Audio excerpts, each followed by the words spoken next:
Hello, this is Joseph Barlow, and this is my presentation on the X-Men comic book and its relation to the civil rights movement in American history.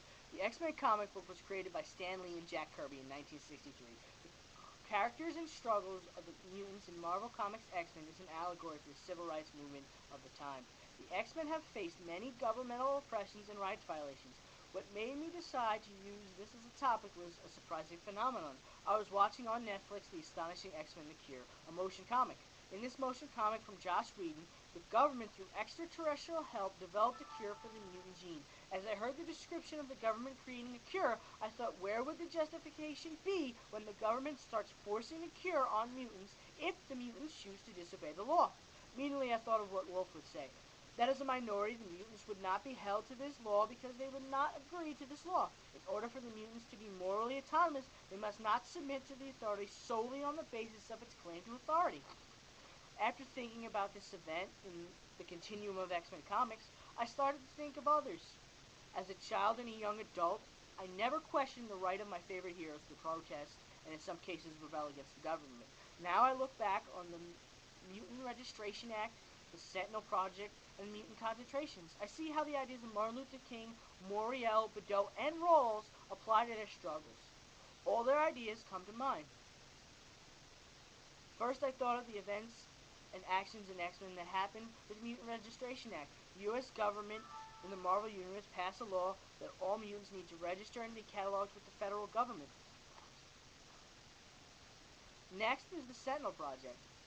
The Sentinel Project was a governmental policy that created giant robots to round up the dangerous mutants. Any mutant that the government felt was a threat, a very arbitrary description.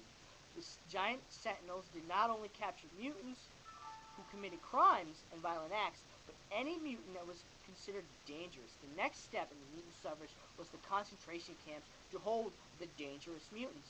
The government rounded up threat-level mutants and held them in prison cells and camps to protect the everyday person from threats to public safety. Again, these were not only criminal mutants who were held, but any mutant who was a threat-level mutant. Now, even though some, if not all, of these policies seem to be entrenched injustices, it is still prudent to find philosophical justification for the X-Men of the X-Men to disobey, and for their form of civil disobedience, sometimes non-violent, sometimes violent. Let's look at the Registration Act. Some people would not look at this as an injustice, but as prudence. The easiest way to justify this is with Wolf. Wolf would say that the autonomy of the X-Men would be violated by conforming to the authority of this law that the mutants do not agree or vote for. To Wolf, the only government that is legitimate is a unanimous democracy.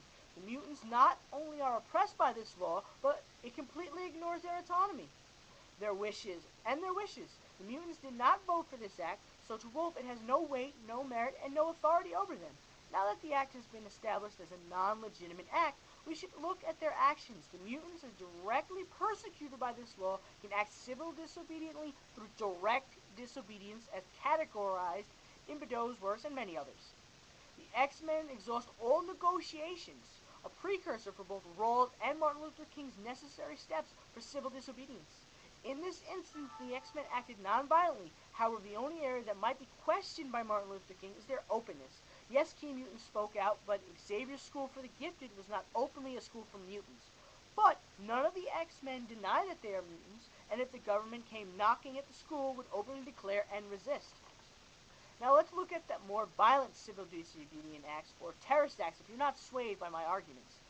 Now the Sentinel Project, the X-Men openly attacked Sentinels to protect themselves and other mutants from capture. The X-Men also attacked production plants and concentration camps to free other mutants and to disrupt Sentinel production. This is definitely a violent civil disobedience act.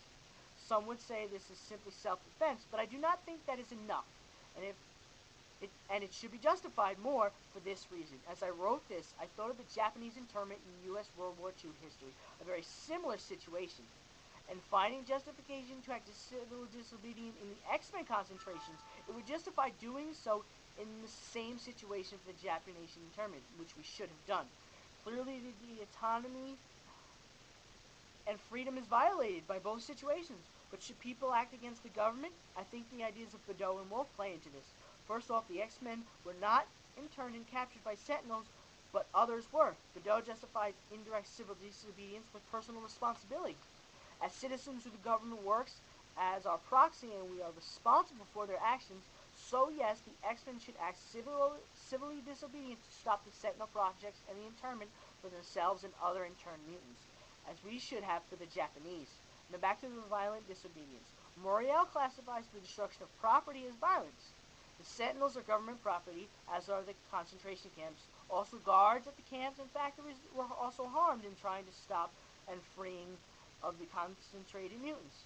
The violence is justified by Moriel as necessary because it adds in the appropriate level of coercion and persuasion needed not only to achieve their goals, freeing mutants and stopping Sentinel production, but also to notify the majority of their request. Moriel also says that the government has, in this situation, given up their prima facie rights to control of their property by taking away the mutants' rights to autonomy.